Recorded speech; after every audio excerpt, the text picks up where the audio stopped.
એક વાત યાદ રાખજો, આપણા દુઃખનું સૌથી મોટું કારણ છે આપણી અપેક્ષાઓ. અમુક વસ્તુની તમે ધારણાઓ કરીને જાઓ ને એટલે તમે દુઃખી જ થઈને આવો, ત્યાંથી સુખ ક્યારેય તમને પ્રાપ્ત થાય જ નહીં.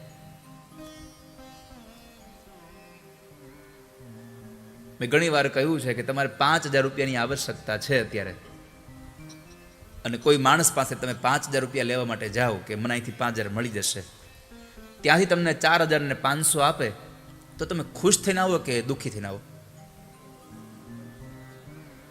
ચિરાગભાઈ,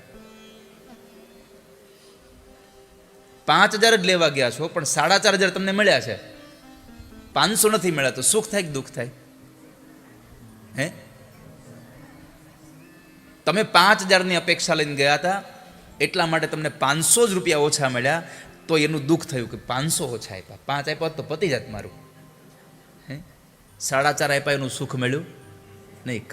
કેમ કે તમે અગાઉથી તમારા મગજમાં તમે નક્કી કરીને ગયા હતા કે મારે 5,000 અહીંયાથી જોઈએ છે, પણ ખાલી એમ જ ગયા કે લાવને જરા એને વાત કરી જો, જે કાંઈ મદદ મળે તો તમને 500 રૂપિયા ન મળ્યા એનું દુઃખ ન થાત, 450 મળ્યા એનું સૌથી વધારે તમને સુખ મળત. આપણે બધાનું દુઃખનું કારણ છે અપેક્ષાઓ. બીજું, પરમાત્માએ જે આપ્યું છે એ સુખ નથી આપતું, આપણને જે નથી મળ્યું એનું કારણ આપણને દુઃખ આપે છે.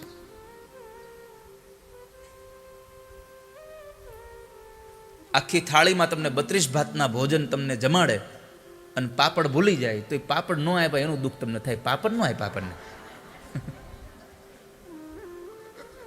એટલે તને આટલું બધું મીઠાઈ ખવડાવી એનું તને સુખ ન મળે. આ સંસારનો માણસ પોતાની અપેક્ષાઓથી દુઃખી થઈ રહ્યો છે.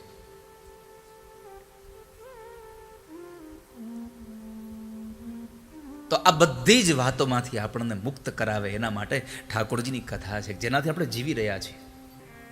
5 દિવસ કે 7 દિવસની કથા પૂરી થાય એટલે લોકો શું કહે, કથા પૂરી થઈ ગઈ. અરે પૂરી નથી થઈ, સાંભળવાનું પૂરું થયું, હવે એને જીવવાનું ચાલુ કરવાનું છે.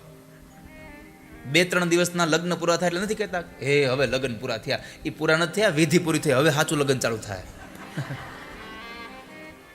સાચું તો હવે ચાલુ થાય પછી.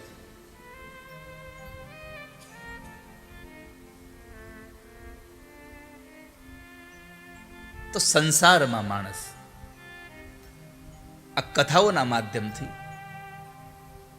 આપણને જે જે વસ્તુઓથી દુઃખ મળી રહ્યા છે એમાંથી આપણે છૂટી જઈએ,